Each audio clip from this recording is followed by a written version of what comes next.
விசையுறும் பந்தினை போல். விசை உறும் பந்தினை போல் உள்ளம் வேண்டியபடி செல்லும் உடல் கேட்டேன். நசையரு மனம் கேட்டேன், நித்தம் நவம் என சுடர்தரும் உயிர் கேட்டேன். அசைவரு மதி கேட்டேன், இதை அருள்வதில் உனக்கெதும் தடையுள்ளதோ? வல்லமை தாராயோ இந்த மாநிலம் பயந்த வாழ்வதற்கு.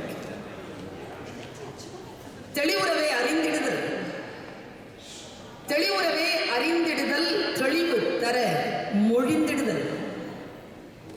சிந்திப்பார்க்கே களி வளர உள்ளத்தில் ஆனந்த கனவு பல காட்டல்.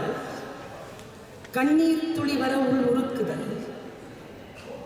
இவையாவும் நீ அருளும் தொழில்கள் என்றோ எனும் மகாகவி சுப்பிரமணிய பாரதியின் கல்வி கடவுளுக்கான பிரார்த்தனையை முன்வைத்து கண்ணியத்திற்கும் போற்றுதலுக்கும் உரிய 6வது திருக்குறள் மாநாட்டை கன்னட நாட்டில் எழுப்பி இருக்கக்கூடிய அத்துணை பெருமக்களுக்கும் என்னுடைய பணிவன்பான வணக்கமும் வாழ்த்தும் பாராட்டும் நன்றி.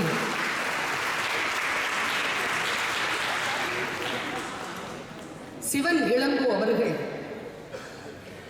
மிக பிரயத்தனப்பட்டு தமிழையும் சைவத்தையும் வளர்ப்பதற்காக தன்னுடைய வாழ்க்கையில் மறுபடியும் பெற்றுவிட முடியாத மணித்துளிகளை செலவழித்துக் கொண்டிருக்கிறார்.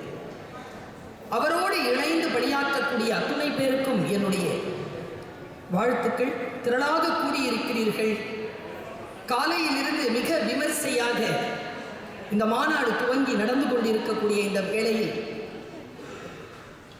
ஒரு சில மணித்துளிகளில் உங்களிடத்தில் நான் திருவள்ளுவத்தை நான் புரிந்து கொண்ட விஷயங்களை விதைத்து செல்லலாம் என்று வந்திருக்கிறேன்.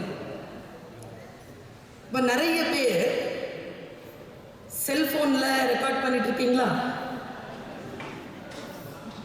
சுவிட்ச் ஆஃப் பண்ணிடுங்க.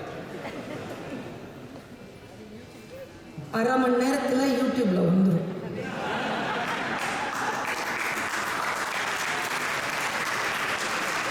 இதுவரைக்கும் என்னை எதில் பார்த்துருக்கிறீங்க? இதில் தானே பார்த்துருக்கீங்க. இன்னைக்கும் இதுலயே பார்க்குறீங்க. கடல் கடந்து வந்திருக்கேன்ல, உங்களுக்காகத்தானே வந்திருக்கிறேன்.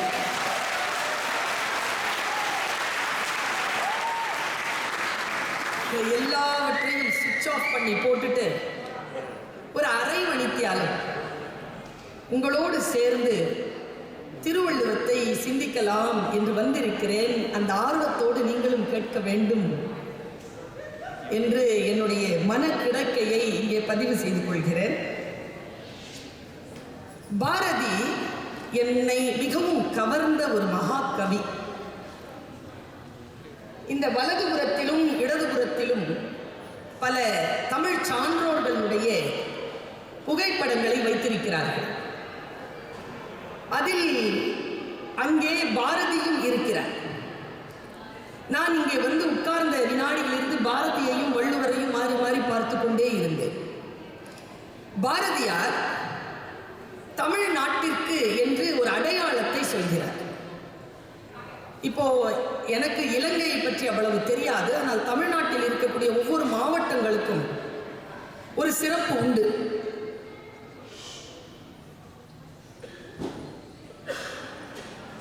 அவர்கள் அனுமதித்தால் பேசிக்கொள்கிறேன். அங்க பேசிட்டு இருக்காங்க.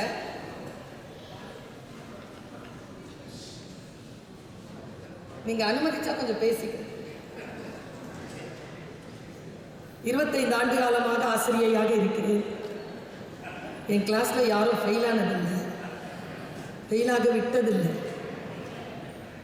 பேச நான் பிடிச்சி நிறுத்திடுறது, என் பேச்சை கேளுங்க. பாரதி ஒவ்வொரு மாவட்டங்களுக்கும் ஒரு பெருமை உண்டு. இப்போ மதுரை என்றால் மல்லி, திருப்பதி என்றால், திருநெல்வேலி என்றால்,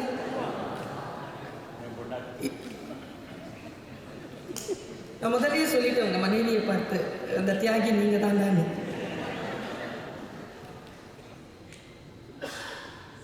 தமிழ்நாட்டை பற்றி எழுதத் தொடங்கிய பாரதி ஒரு அடையாளத்தை சொல்கிறார். இது கல்வி சிறந்த தமிழ்நாடு என்று தமிழ்நாட்டிற்கு ஒரு அடைமொழி போடுகிறார். காரணங்களாக அவன் 3 விஷயங்களை அடுக்குகிறார். கல்வி சிறந்த தமிழ்நாடு, புகழ் கம்பன் பிறந்த தமிழ்நாடு, வள்ளுவன் தன்னை உலகினுக்கே தந்து வான் புகழ் கொண்ட தமிழ்நாடு, சிலப்பதிகாரம் என்னுமோர் மணியாரம் படைத்த தமிழ்நாடு, அதனால் கல்வி சிறந்த தமிழ்நாடு என்கிறார். மற்றொரு இடத்திலும் இதே 3 கவிஞர்களை தூக்கி பிடிக்கிறான் பாரதி. இளங்கோ சிலம்பு இசைத்ததும், தெய்வ வள்ளுவன் வான்மறை தந்ததும், கம்பன் என்றொரு மானிடன் வாழ்ந்ததும் என்று மீண்டும் இந்த 3 பேரை குறிக்கிறார். நான் கொஞ்சம் அடுத்த கட்டத்தில் மற்ற எங்கேனும் பாரதி இந்த 3 பேரை பற்றி சொல்கிறாரா என்று படித்து பார்த்த பொழுது தமிழர் சாதியை பற்றி அவன் குறிப்பிடுகிறார். தமிழர் சாதி அமரத்துவம் வாய்ந்தது என்று உறுதி கொண்டிருக்கிறேன் என்று சொல்லி அவன் ஒரு பட்டியலை போடுகிறான். ஏன் தமிழர் சாதிக்கு அழிவு இல்லை, ஏன் தமிழர் சாதி அமரத்தன்மை பெற்றது என்கின்ற அந்த பட்டியலை நான் படிக்கிறேன், நீங்கள் கேளுங்கள். நான் ஏன் தமிழர் சாதிக்கு அழிவில்லை, அது அமரத்துவம் வாய்ந்தது என்று உறுதி கொண்டிருந்தேன் என்றால், சிலப்பதிகார செய்யுளை கருதியும்,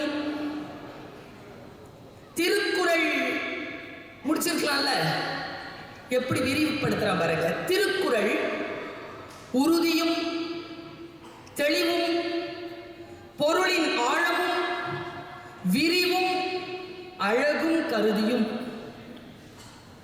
எல்லை ஒன்று இன்மை என்னும் பொருள் அதனை கம்பன் குறிகளால் காட்டிட முயலும் முயற்சி கருதியும், தமிழர் சாதிக்கு அழிவில்லை, அமரத்தன்மை வாய்ந்தது என்று எண்ணி இருந்தேன் என்று எழுதுகிறான் பாரதி.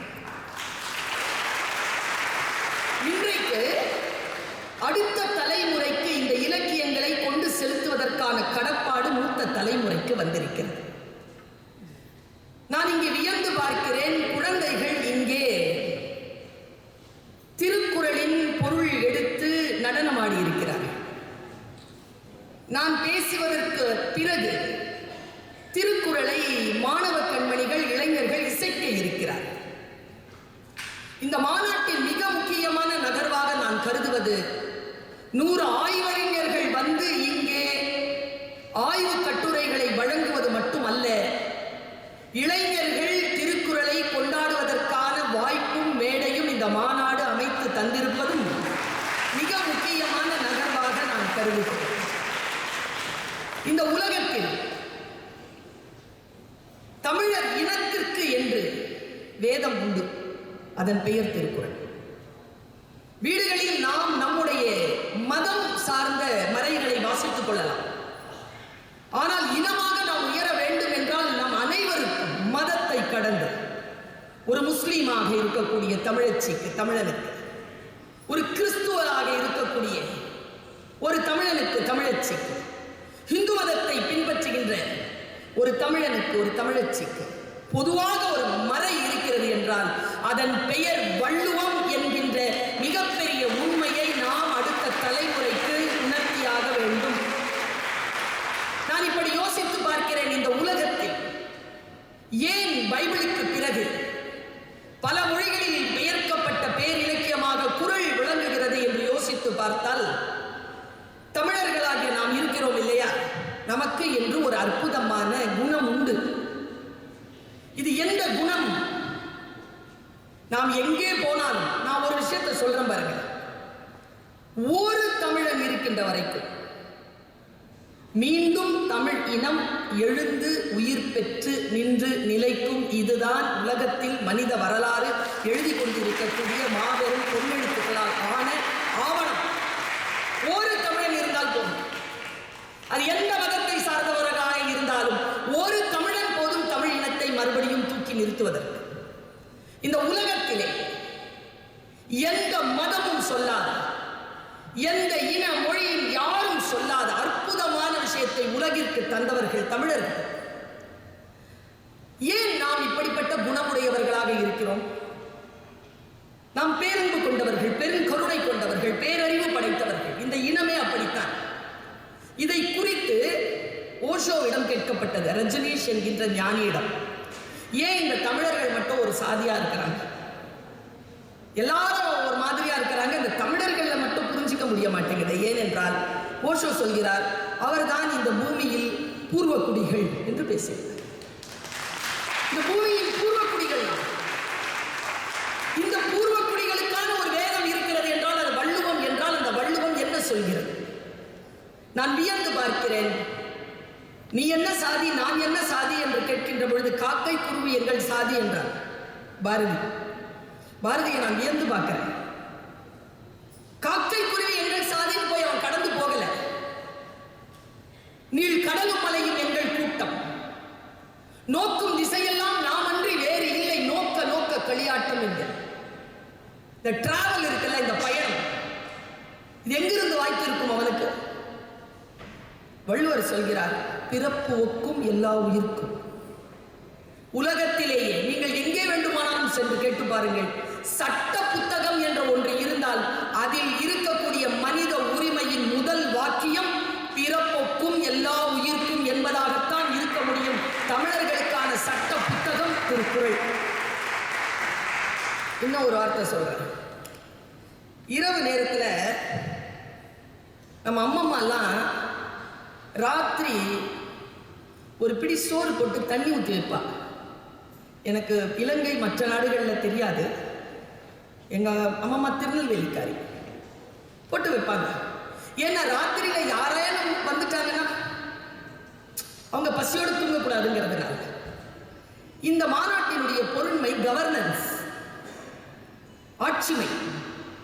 ஆட்சிமை என்பதனை, இந்த பொருளை உலகத்திற்கு சொல்லக்கூடிய அடிப்படை விஷயம் எது என்று பார்த்தால், நான் வள்ளுவத்திலிருந்து இதை எடுத்து பார்க்கிறேன். நம்மாழ்வார் என்கின்ற ஒரு மிகப்பெரிய விஞ்ஞானி, விவசாய விஞ்ஞானி இருந்தார். நம்மாழ்வார் என்பவருக்கு பெயர். அவர் சொல்ற எது தெரியுமா ஐயா? நிர்வாகம். நிர்வாகம் என்ன தெரியுமா? சாவு வீடியா, மார்ல அடிச்சுக்கிட்டு அழுதுகிட்டு கிடப்பாங்க. செத்த பிணம் இன்னும் கரை சேராமல் வீட்டிலேயே இருக்கும். அந்த வீட்டில் கூட ஒருத்தன் இருப்பாயா, வந்தவங்களுக்கெல்லாம் டீ காஃபி கொடுக்கறதுக்கு. அதுக்கு பேர் தான் நிர்வாகம். ஐயோ அம்மா என்று அழுது புலம்புகின்ற, வறுமையிலும் இழப்பின் உச்சத்திலும் இருக்கின்ற பொழுதும் முன்னால் இருக்கின்றவர்களுடைய பசியை தணிக்கக்கூடிய கவர்னன்ஸ் தமிழர்களுடைய கவர்னன்ஸாக இருந்திருக்கிறது என்பதுதான். இந்த ஒரு குறளை பார்த்து நான் விதிர்த்து போகிறேன். நம்ம தேர்வுக்கு படிக்க கூடாதுங்க. திருக்குறளை தேர்வுக்கு படிக்கவே கூடாது. இந்த மனப்பாடம் பண்றேன்னு படிக்கிறாங்கல்ல, பொருள் புரிந்து படிக்கணும். பொருள் புரிந்து படிக்கின்ற பொழுது நிலம் நகர்ந்து போகிறது. இவ்வளவு பெரிய சாபத்தை கொடுப்பானா? நான் சொக்கலிங்கம் சார் பக்கத்தில் உட்காந்து பேசிட்டு இருந்தேன். மனிதன் செஞ்ச பெரிய தப்பு என்ன அப்படின்னு கேட்டார். ஓ இல்லையா, பேச போகணும், குழப்பாதையா மனசு போட்டு. இங்கேயே கிளினிக் திறந்துருவீங்களா? கம்முன்னு இருங்க, மனசு சொல்லுது. ஆனால் பெரியவர் தெரியாது சார். சொல்ல தெரியாது சார். பக்கத்தில் இருக்கக்கூடிய பிசினஸ் இளவோ யோசிக்கிறாங்க, மனுஷன் செஞ்ச பெரிய தப்பு என்ன? அவர் சொன்னார், மனிதன் செய்த பெரிய தப்பு கடவுளை படைத்தது தான். வித்தியாசமா இருக்கே. நாங்களாம் கடவுள் தான் நம்மளை படிச்சாருன்னு நினைச்சிட்டு இருக்கோம். இவர் வித்தியாசமா சொல்றாரு நினைக்கிறதுக்குள்ள இந்த அம்மா என்னை கூப்பிட்டுருச்சு. வள்ளுவர் சொல்றாரு, சாமி செத்து போட்டோன்னு ஒரு கவிஞன் வந்து சாபம் கொடுப்பாரு இல்லையா? தமிழ்ல கொடுக்குற சாபம் கொடுக்க, ஏய் சாமி நீ ஏன் இருக்கிற, நீ செத்து போ. ஏன் தெரியுமா? இறந்தும் உயிர் வாழ்தல் வேண்டி பறந்து கெடுக இவ்வுலகை ஏற்றியான். ஒருத்தன் பிச்சை எடுத்துதான் சாப்பிடணும், அவன் பசிக்கு அவனுக்கு சோறு இல்லை என்னும் பொழுது இந்த உலகத்தை படைத்த கடவுள் இல்லாமல் போகட்டும் என்ற எழுத்தாணி எடுத்தவன் பேராசார் வள்ளுவர்.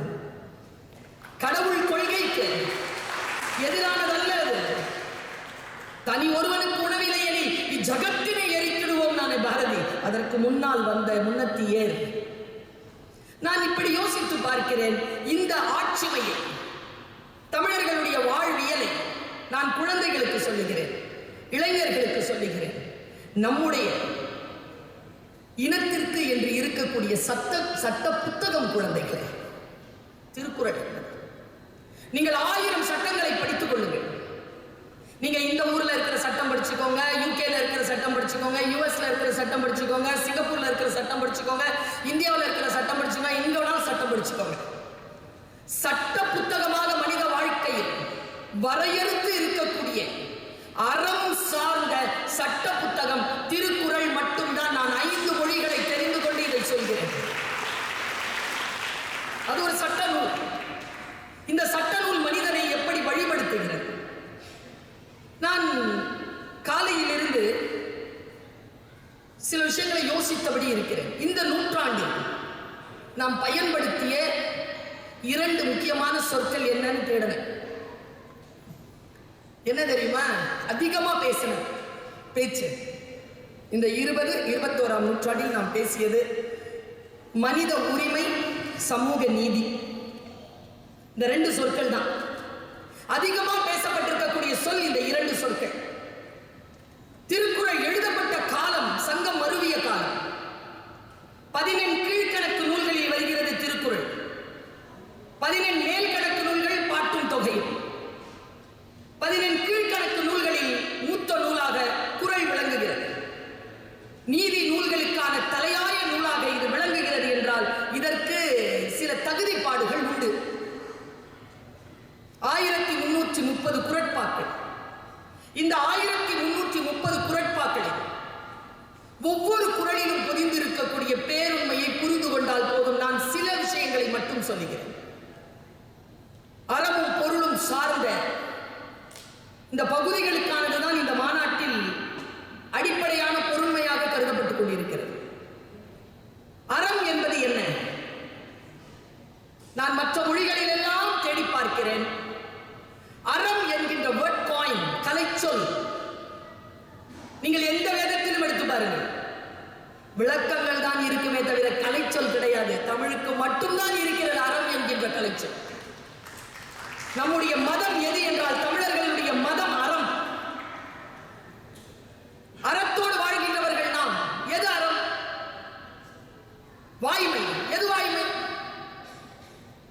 ஈஸியா சொல்லிட்டு போயிட்டார். வாய்மை எனப்படுவது யாதெனில் யாதொன்றும் தீமை இல்லாத சொல். எந்த தீமையும் விளைவிக்கவில்லையா? சில பேர் இருக்கிறாங்க. நல்லா வருவேன் நான் காலேஜுக்கு. இப்போதான் தூக்க கலக்கத்தில் இருக்கிறேன். எங்களுக்கு காலையில் 7 மணி. இப்போ நேற்று தான் வந்து இறங்குறேன். நல்ல ஃப்ரெஷ்ஷாக போகும்போதே காலேஜ் எங்கள் டிபார்ட்மெண்ட்டில் கேட்பாங்க, ஏன் பருவின்னு ஒரு மாதிரியாக வந்து இருக்கிறேன். அந்த சொல்லுக்கு எனக்கு பொருள் புரிஞ்சதே இல்லை. நம்மை மகிழ்ச்சியாக வைத்திருக்க கூடாது என்றே தேடுகின்ற உலகத்திற்குள் இருக்கிறோம். நான் யோசிச்சு பார்க்கிறேன், எது சத்தியம், எது வாய்மை, எது அறம், எதை குறித்த வாழ்க்கை நம்முடைய வாழ்க்கை? நான் சும்மா ஒரு விளையாட்டுக்காக சொல்றேன். பொறாமப்பட்டிருக்கீங்களா?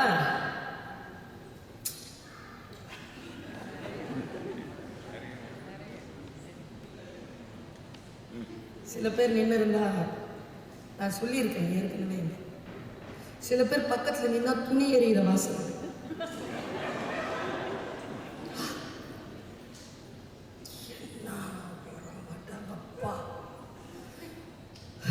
முடிஞ்சு போச்சு. முன்னால இருக்கிறவங்களுடைய வாழ்க்கை அப்படியே முடிஞ்சு போச்சு. பாருங்களேன், நான் இப்படியே நிற்கிறேன், நான் நிறுத்துறேன். ஒருத்தன் போட்டி போட்டுட்டு 2 பிள்ளைங்களை வளர்த்துட்டு இருந்தவன், பங்காளிங்க 2 பேரும் தன் பசங்களுக்கு காம்படிட்டிவ் எக்ஸாம் எழுத வச்சிருக்கிறாங்க. இப்போ நீங்களும் இன்னொருத்தவங்களும் நினச்சிக்கோங்க, நீங்கள் ஏ, இன்னொருத்தங்க பி, உங்கள் பங்காளி பி. 2 பேர் பசங்களுக்கும் எக்ஸாமினேஷன் எழுதுறீங்க. எக்ஸாமினேஷன் ரிசல்ட் வந்துருச்சு. ஃபஸ்ட்டு யாருக்கு பார்ப்பீங்க? சும்மா சொல்லுங்களேன், யாருக்கு? ஸ்கூலை கெட்டு போகலைங்க மனசு. நம்ம பிள்ளைக்கு நாங்கள் பார்ப்போம். ஃபஸ்ட்டு நம்ம பிள்ளை பாஸ் பண்ணியிருக்கோம், பாஸ் பண்ணலை. அடுத்தது உடனே பார்ப்போமா? பாஸ் பண்ணிருச்சு. இப்போ 10 பாருங்க, வயிற்றுல ஒரு நெருப்பு. அதுக்கு பேர் பொறாமை இல்லையாங்க? எது பொறாமை தெரியுமா? பேப்பரை பார்க்குறீங்க, உங்கள் பிள்ளை பேர் வரல, உடனே பங்காளி பையன் நம்பர் பார்க்குறீங்க, அவன் பேர் இதுக்கு பேர் தான் போறாங்க.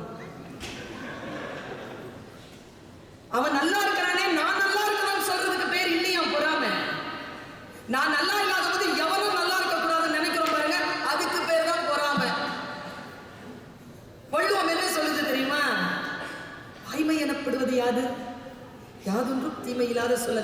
இது மட்டுமான்னு பார்த்தா அடுத்த கட்டை. இன்னைக்கு இரவு நீங்க தூங்க மாட்டீங்க. நான் இந்த குறளை ஒன்று சொன்னா, நாமெல்லாம் என்ன மாதிரி குறளை தெரியும் மனப்பாடம் பண்ணி வச்சிருக்கிறோம்?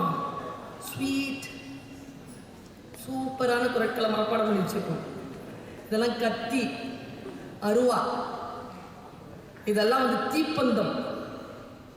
இந்த குறட்பாக்கள் இருக்குல்ல, இந்த குறட்பாக்களை தான் நம்ம படிக்க வேண்டியதே. ரொம்ப சாஃப்டான விஷயங்களை மட்டும் படிச்சுட்டு போயிடப்படாது. என்ன சொல்லுது பாருங்க குறள். மறந்தும் பிறன் கேடு சூழற்க. ஆணை. It's an order from பேராசா. மறந்தும் பிறர் கேடு சூழற்க. சூழின் அறம் சூழும் சூழ்ந்தவன் கேடு.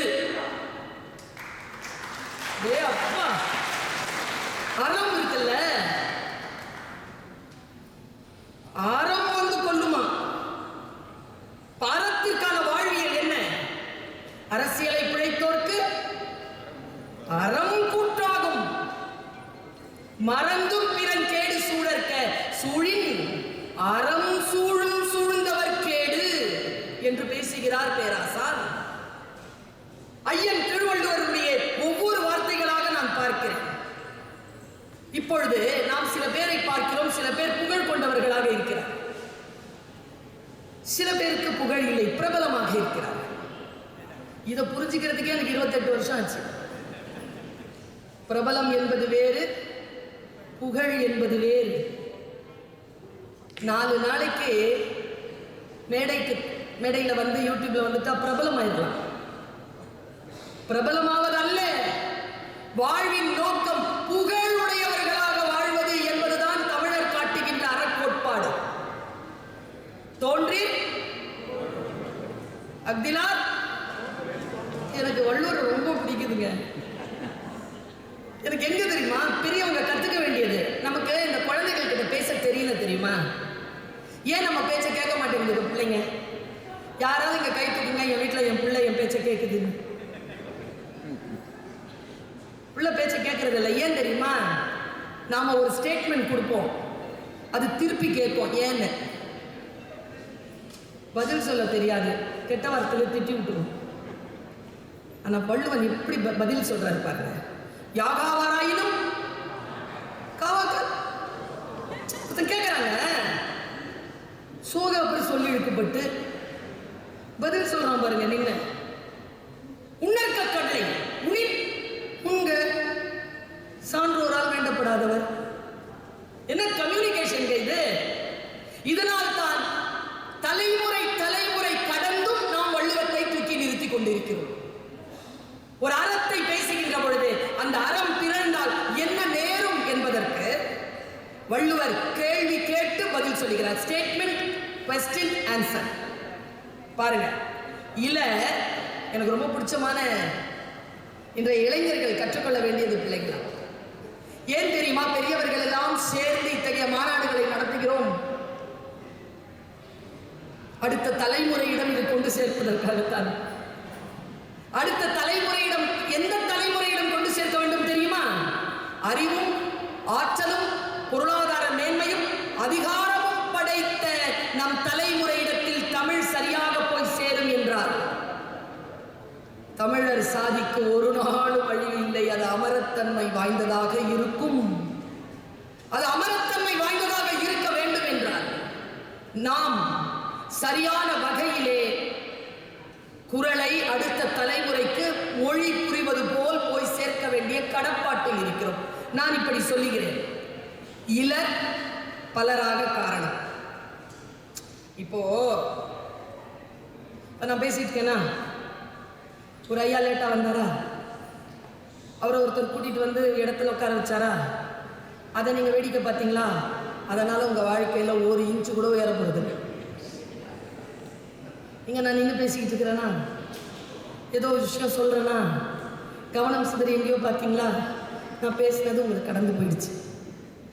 மறுபடியும் அது உங்கள் கவனம் சேர்த்து வந்து சேர்வதற்கு 30-40 வருஷம் ஆயிடும். காலத்திலே கவனத்தோடு வாழ்க்கை எப்படி கையாள்வது என்று சொல்லித் தருகிறான் பேராசை.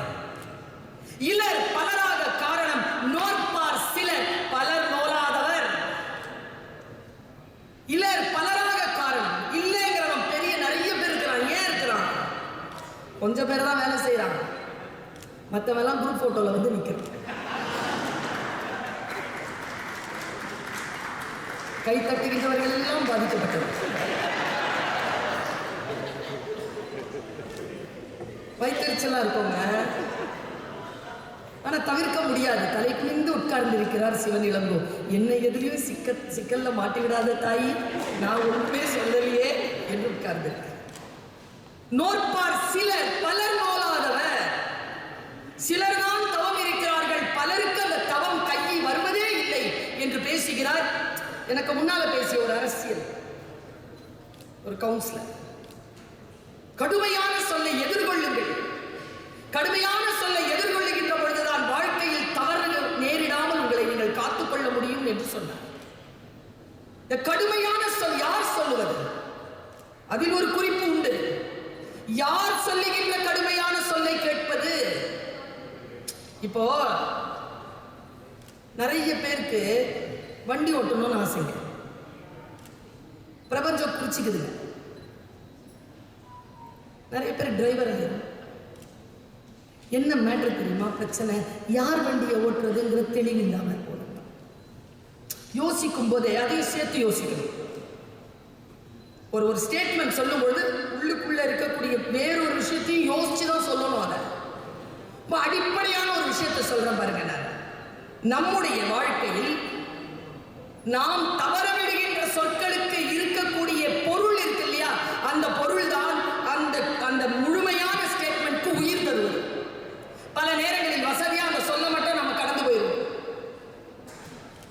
உதாரணத்துக்கு நான் சொல்றேன், ஒரு பாட்டு சொல்றேன் உங்ககிட்ட. இடிப்பாறை இல்லா ஏவரா மன்னன் கெடுப்பாறை இல்லாமல், கெடுப்பார் இல்லாமல் கெடும் புரியுது, இடிப்பாறை இல்லாமல் ஏவரா மன்னன் புரியுது இல்லையா? குரல் புரியுதா இல்லையா? இடிப்பாறை இல்லாத ஏமரா மன்னன் கெடுப்பார் இல்லாமல் கெடும். இடித்துரைக்கக்கூடிய மனிதர்கள் இல்லாத ஒரு தலைவன், அமைச்சர்கள் இல்லாத ஒரு தலைவன், கெடுக்கணும்னு எவனுமே இருக்க வேண்டாம், அவனே கெட்டு போவாங்கிறார். ரொம்ப வன்மையான குரல் இது. இதை காலையில் வாசிக்கின்ற பொழுது ஒரு சொல் என்னுடைய மனசுல போய் புத்தியில போய் சிக்கிடுச்சு. ஏமரா மன்னன் தான் என்ன அர்த்தம்? இடிப்பாறை இல்லா மன்னன், கெடுப்பார் இல்லாமல் கெடும். ஓகே, வாட் இஸ் ஏமரா? ஏமரா என்றால் என்ன அர்த்தம் என்றால், இடிப்பார் யாரும் இல்லாத நிலையிலே ஒரு அதிகாரி இருப்பான் என்றால் அவன் பாதுகாப்பற்ற மன்னனாக கருதப்படுவான். அதனால் அவனை யாருமே கெடுக்கவே வேண்டாம், தன்னைத்தானே அவன் கெடுத்துக் கொள்வான் என்று எழுதுகிறார்.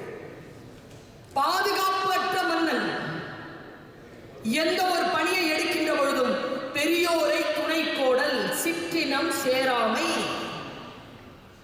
இந்த விஷயங்களை நாம் அடுத்த தலைமுறைக்கு சொல்லவா வேண்டுமா இல்லையா? நம்மில் பல பேர் செய்யக்கூடிய மிகப்பெரிய பிழை சொல்கிறேன். நமக்கு எது தெரியுமோ அந்த விளக்கத்தை மட்டும்தான் நாம் சொல்கிறோம். வேதம் என்பது என்ன தெரியுமா? நாம் தெரிந்திராத உண்மைகளை மறைத்து வைத்திருக்கக்கூடிய பொக்கிஷ பெட்டகம். நமக்கு ஒரு விஷயம் தெரியவே தெரியாது, அதை அது மறைத்து வைத்திருக்கும். நான் ஒரு குறளை சொல்கிறேன், நீங்க சத்தமா பேசுங்க, நான் உங்களை விட சத்தமா பேச வேண்டியதா இருக்கு. நான் நினைக்கிறேன் இதை எடுத்துடணும்னு நினைக்கிறேன். நான் ஒரு குறளை சொல்லுகிறேன், என் வாழ்க்கையில் மிகப்பெரிய மாற்றத்தை கொண்டு வந்த ஒரு குறள்.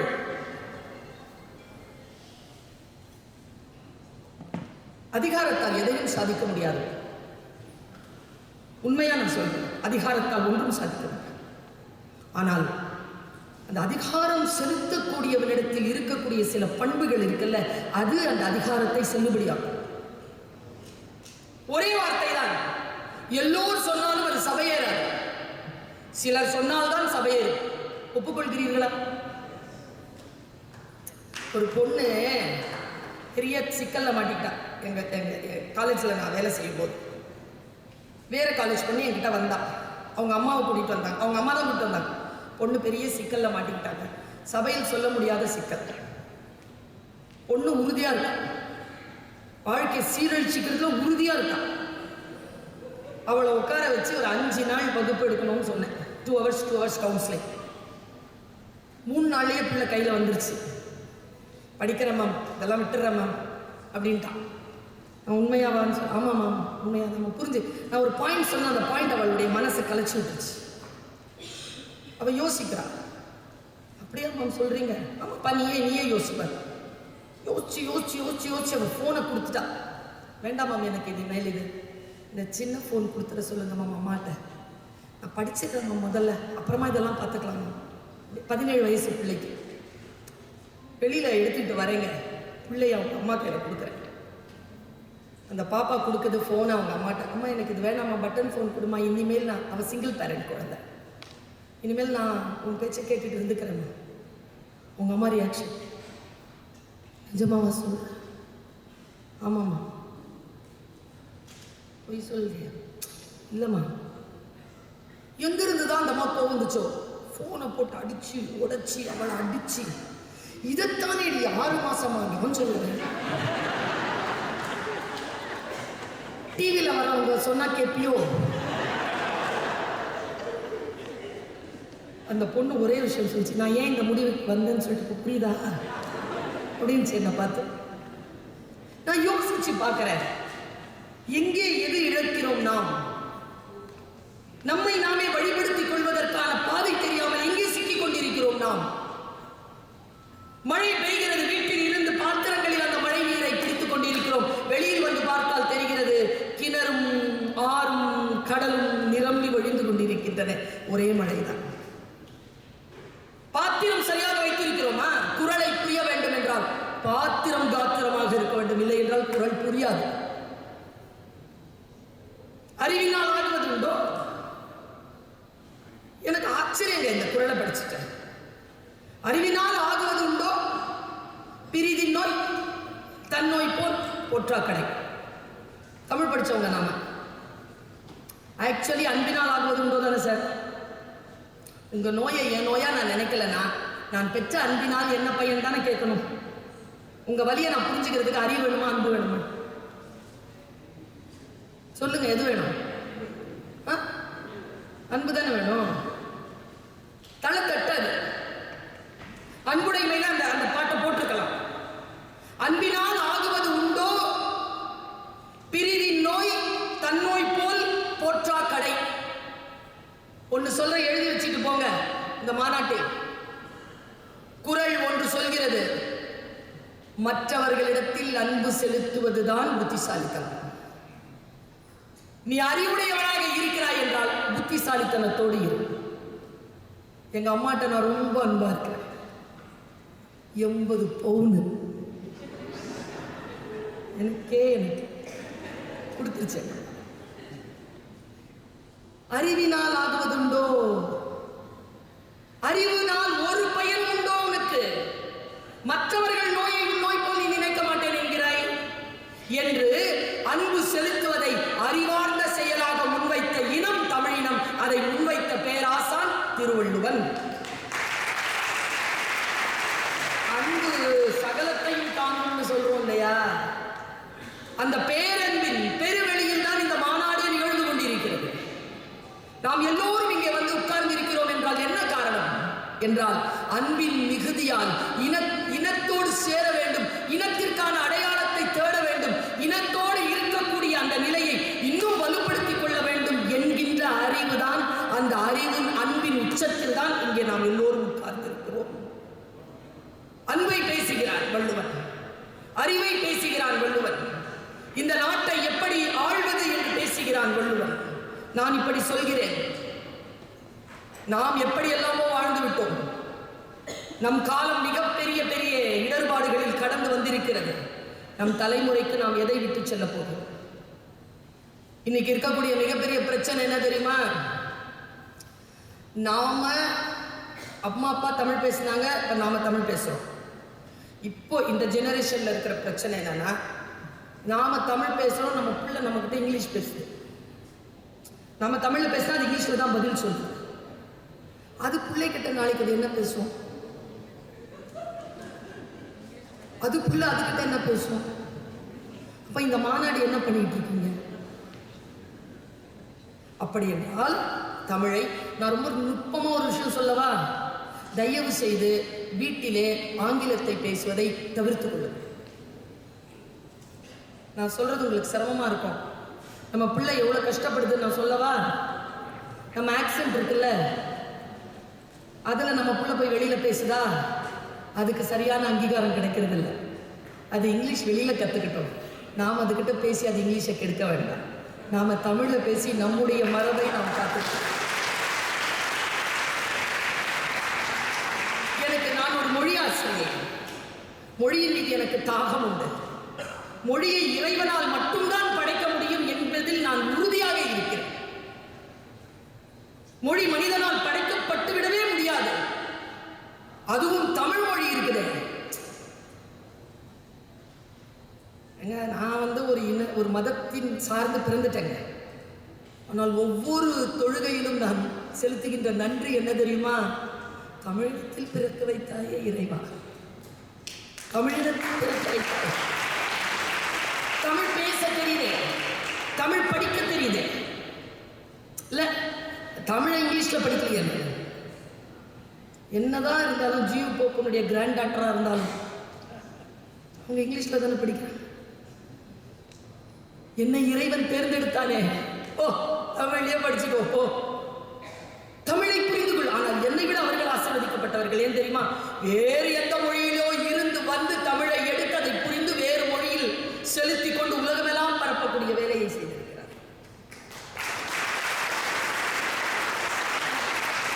நான் பேசுறது அவங்களுக்கு புரியலன்னு நான் நினைக்கல. அவங்களுக்கு புரியுது, அவங்களுக்கு புரியுது. மொழி ஒரு அற்புதமான கருவி. இறைவன் நம்மை இந்த மொழி பேசுகின்ற இனத்திலே பிறக்க வைத்திருக்கிறார். நான் காலையில் சொன்னது போல் ஒரு மொழி பேசும் இனத்திற்கு என்று ஒரு வேதம் கொடுத்திருக்கிறான் என்றால் அது திருக்குறளை கொடுத்திருக்கிறான். அந்த திருக்குறளை நாம் வேதமாக கையில் எடுத்துக்கொள்ள வேண்டும் என்றால் அடுத்த தலைமுறைக்கு அதை நாம் சரியாக கடத்தி ஆக வேண்டும். அடுத்த தலைமுறையை நாம் தின்று தீர்த்திருக்கிறோம்.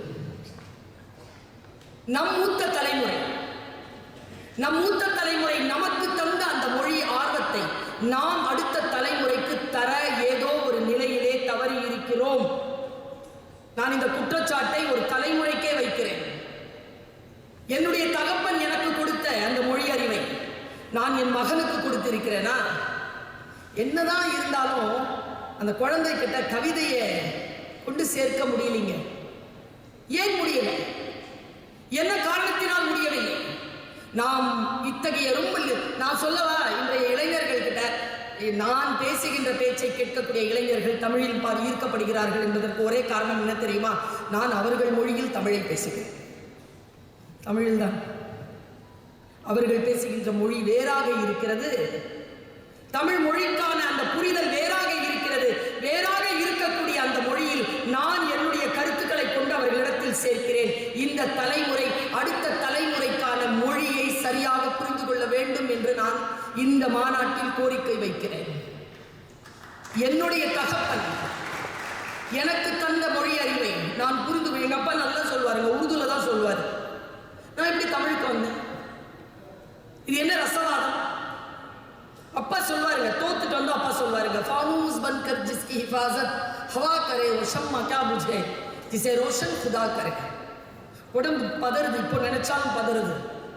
தோத்துட்டு போன ஒரு பொண்ணை, காம்படிஷன்ல தோத்துட்டு வந்த ஒரு பொண்ணை அப்பா கட்டில உட்காந்துருந்தா, நான் கீழே உட்காந்துருந்தேன்னா தோத்துட்டேன்னு அர்த்தம். அப்பா பக்கத்தில் உட்காந்தேன்னா ஜெயிச்சேன்னு அர்த்தம். கீழே வந்து உட்காந்து அப்பா இப்படி தலை இப்படி தடுவார். முதல்ல புள்ள நம்ம பக்கத்துலேயே வரமாட்டேங்குது. இந்த ஜெனரேஷன் கிட்ட வந்தே உட்கார மாட்டேங்குது. தனி ரூம் போய் பூட்டிக்குது. நான் அப்பா பக்கத்தில் உட்கார்ந்தேன். அப்பா தலையை தடவிட்டு சொன்னார், சிம்மினி இருக்குல்ல, தீபத்தை காப்பதற்காக கண்ணாடி சிமிழ் வைப்பார்கள். ஏனென்றால் காற்றில் இருந்து அந்த கண்ணாடி சிமிழ் தீபத்தை காப்பாற்றும்.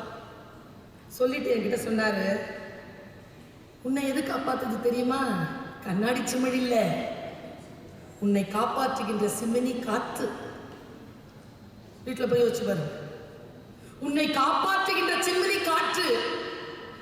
காற்றே சிம்மினியாக வந்து பாதுகாப்பாக இந்த தீபத்தை காப்பாற்றும் பொழுது உன்னை யாரால் அழித்து விட முடியும்? உனக்கு தான் இறையருள் இருக்கிறதே, போ. இப்படி சொல்வாரப்பா. கவிதை எனக்கு அந்த வயதில் புரிந்ததே. அந்த வயதில் புரிந்து கொண்டு நான் வெளியில் வருகின்ற பொழுது அந்த உருது மொழி எனக்கு தந்த அந்த ரசத்தை ரசவாதம் செய்து கோடிக்கணக்கான அருளும் மரமும் சேர்ந்த விஷயங்களை தமிழ் கொடுத்த காரணத்தினால் உருது பக்கம் போகாமல் நான் தமிழ் பக்கம் வந்திருக்கிறேன். இது என் நேரடியான அனுபவம். இது என் நேரடியான மொழி அனுபவம். கோடி கோடி கொட்டி கொடுத்தாலும் தீர்க்கவே முடியாத பெரும் பொக்கிஷங்கள் அடங்கிய மகா நதி தமிழ். இந்த மகா நதியின் மகுடமாக இருப்பது குறள். படித்துக் கொள்வோமே. எத்தனையோ 841 பேர் உரை எழுதியிருக்கிறார்கள். படிப்போமே. ஒவ்வொன்றுக்கும் ஒவ்வொரு வார்த்தை குறளுக்கான அர்த்தங்கள் மாறிக்கொண்டே வருகின்றன. ருசியாக இருக்கிறது. அடுத்த தலைமுறைக்கு கடத்துவோம். இந்த ஒரு செய்தியை மட்டும் உங்கள் மனதில் வைத்துக் கொள்ளுங்கள். இந்த ரீல்ஸ் பார்க்கிற பழக்கம் இருந்தா,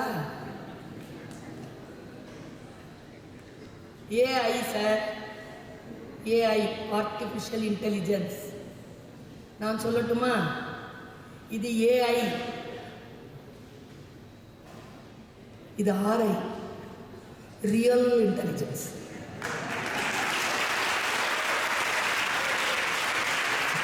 ஆர்டிபிஷியல் அல்ல, இட்ஸ் ரியல். ரியலான ஒரு விஷயத்தை ஆர்டிபிஷியல் இன்டெலிஜென்ஸ் கொண்ட இந்த மொபைல்ல பார்த்தேன். 10 செகண்ட் சார், 10லேருந்து 15 செகண்ட். இதாங்க நம்ம தலைமுறை தமிழர்கள். நான் இதை சொல்றேன்னா தமிழர்களுக்கான அடையாளமாக இதை நான் சொல்லுகிறேன். இதை உலக அரங்கம் புரிந்து கொள்ளட்டும்.